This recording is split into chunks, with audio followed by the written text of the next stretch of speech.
Hello ဒီနေ့မှာတော့ကျွန်တော်ဘွားရဲ့ပထမဦးဆုံး PC လေးဖြစ်တယ်ကျွန်တော်ရဲ့ပထမဦးဆုံးတွေ့ကြုံလေးဖြစ်တဲ့ PC လေးကိုကျွန်တော်သွားဆင်မှာပဲဖြစ်ပါတယ်ဆိုတော့ကျွန်တော် YouTube မှာရောကျွန်တော်အများကြီးလေ့လာထားပေမဲ့တကယ်လက်တွေ့မှာဘယ်လောက်ဒီအလုပ်ဖြစ်သွားမလဲဆိုတာကတော့ကျွန်တော်လည်းတူတူဆက်လက်ပြီးတော့လိုက်ကြည့်ပေးကြပါဦးဆိုတော့တောင်းဝယ်မှာကတော့2cent budget PC ဆိုင်မှာဖြစ်ပါတယ်ဆိုတော့အားလုံးပဲကျွန်တော်လည်းတူတူလိုက်ခဲ့ကြပါဦးကျွန်တော်ဖိတ်ခေါ်ပါတယ်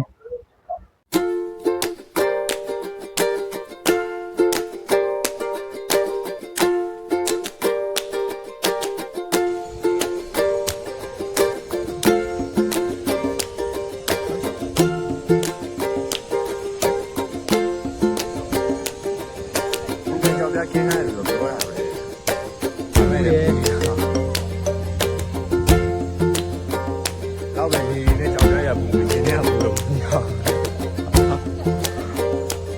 ။ဒီနေ့ကတော့ပူပူပါတယ်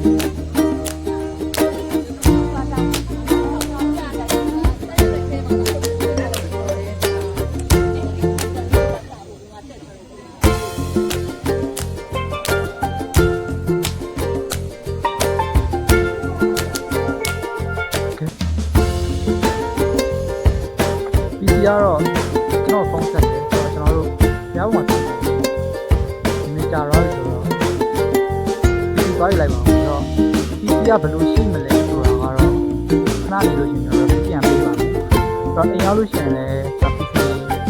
သင်ရပါမယ်ဆိုတော့အားလုံးပဲလိုက်ကြည့်ကြပါဦး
ကျွန်တော်ဘွားရဲ့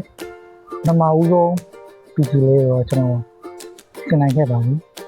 ဆိုတော့အများကြီးလက်ခက်ခဲခဲ့တယ်ခက်ခဲလည်းအများကြီးပဲ PC ဆင်ပြီးတော့လည်းဆိုတော့တက်တယ်လည်းလိုက်ခဲ့ပါတယ်ဆိုတော့ပြောစရာတော့ထွေးဘူးမရှိပါဘူးဆိုတော့ဘာဖြစ်ကျွန်တော်ဗီဒီယိုဆုံးဖြတ်ကြည့်ပေးတဲ့တဲ့အတွက်ကျေးဇူးအများကြီးတင်ပါတယ်ဆိုတော့နောက်ဗီဒီယိုတွေနောက် vlog တွေကြားလို့ရှိရင်လည်းပြန်တွေ့ပါအောင်မယ်ဆိုတော့ PC ကိစ္စနဲ့ပတ်သက်ပြီးတော့သိချင်တာလို့ဖြစ်ဖြစ်ဒါမှမဟုတ်အဲ့လိုမျိုး PC ဈေးနှုန်းတွေဘာတွေအခုလက်ရှိ update ဈေးနှုန်းတွေသိချင်တာလို့ဖြစ်ဖြစ်comment မှာရေးပေးသွားလို့ရပါတယ်ကျွန်တော်ဒီတလောက်ကျွန်တော်လေးလာထားတော့ကျွန်တော်ပြန်ပြီးတော့ပြောပြပေးပါမယ်ဒါကတော့ PC တစ်လုံးကျွန်တော်သင်ပြဖို့ပြန်ပြီးတော့ကျွန်တော်သင်ပြမယ်ဆိုပြီးတော့ကျွန်တော်ဘလော့ဆာမှာပြောခဲ့ရဆိုပေမဲ့လည်းကျွန်တော်အဲ့ဒီကက်ကလေးကျွန်တော်မရိုက်လိုက်ရဘူးဆိုတော့လည်းအားလုံးတောင်းပန်ပါတယ်ဒါပေမဲ့အခုလက်ရှိ PC ဈေးနှုန်းနဲ့ပတ်သက်ပြီးတော့ဘယ်ဘက်ကသိချင်တာရှိလို့ရှင်ကျွန်တော်ကိုမေးလို့ရပါတယ်ကျွန်တော်ဒီတလောက်ကျွန်တော်ပြောပြပေးပါမယ်အခုလက်ရှိဈေးနှုန်းတွေ update တွေနဲ့ပတ်သက်ပြီးတော့လည်းဒါကတော့ဘက်ကသိချင်တာရှိလို့ရှင်ကျွန်တော်အကုန်လုံးလာပြီးတော့မေးလို့ရပါတယ်ဆိုတော့ကျွန်တော်ပြောပြပေးပါမယ်အားလုံးကျေးဇူးများတင်ပါတယ်တဒါ